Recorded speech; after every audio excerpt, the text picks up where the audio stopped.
Hi, it's Paula from Paula Quilting. Welcome back to my channel.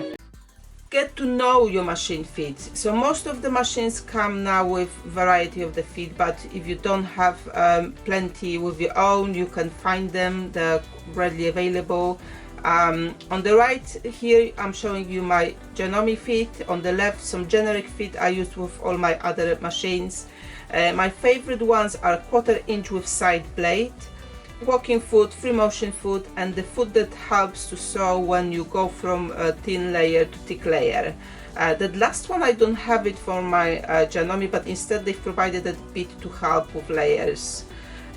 As you're progressing through your sewing journey and you're starting doing more and more certain projects, you will find a foot that will make it easier for you. For example, a zipper foot, button foot, or rolled hem foot. There's so many that you can really just investigate what you're doing, what you need. You will find answer for that. Thank you for watching. I hope you will share this tutorial, subscribe if you haven't done so. Happy sewing and see you next time.